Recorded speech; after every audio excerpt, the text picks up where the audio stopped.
So I followed Hitro Art's Ultra Instinct Goku coloring tutorial with cheap color pencils.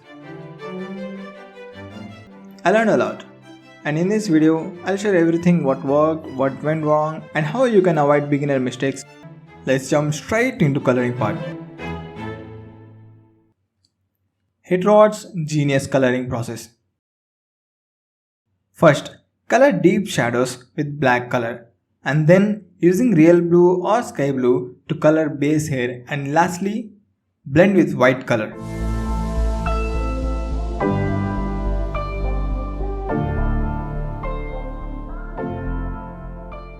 The reason I said Hitro Art genius because he doesn't just color but also show characters' interaction with aura that reflects little violet color. We'll never know what was left in the future. If only someone could have gotten there sooner. They had thoughts and feelings, a few dreams, a few things they wanted to go see. But a bad day became a bad month, and then a bad year without anyone.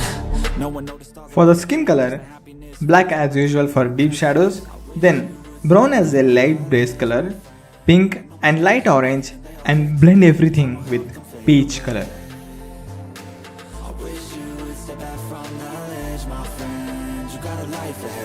Times get better too, you need a better view. Can you trust that you were made of light from the dust that came from starry nights? Can you love that you were made just right? You were made to fly.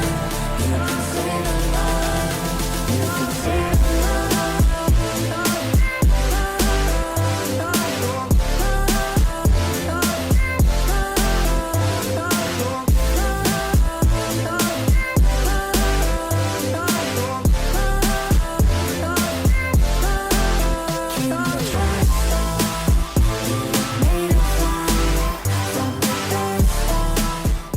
For pants, black for deep shadows and brown to show a little depth, and red as a base color, then blend with orange.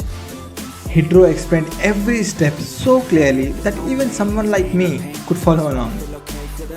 A new star shines in a moonless night, a new scar finds somewhere dark to hide, but that won't be you. It's not your time, you got a whole life to find while you're here alive. The reason I started this series is simple. I'm a beginner. And I believe many of you watching are beginners too. With so many art tutorials and tricks out there, it's easy to feel overwhelmed or unsure where to start. So, instead of pretending to be perfect, I'm sharing my real journey. The mistakes I make, the techniques I test, and things that actually help me improve. Think of this as a group of friends learning in the same art class, helping each other grow by sharing honest experiences. एक काम कर 200 रुपए दे और 50 रुपए काट over acting की वजह। If I mess up, I'll show it, so you don't have to make the same mistake. I made a blunder. In Hitro's video, he used soft pastels to create that glowing Ultra Instinct aura. But I didn't have soft pastels, so I thought maybe I could use alcohol markers instead. Big mistake. So, I picked up my blue alcohol marker and started working on the aura. But halfway through, boom, the ink ran out. Panic kicked in, I was in a rush, frustrated, and without thinking I grabbed another marker and tried to fix it. That was the moment I ruined the background. Anyway, this tutorial was mainly about coloring with color pencils, and honestly I loved it. And I hope sharing my struggles help you avoid the same ones.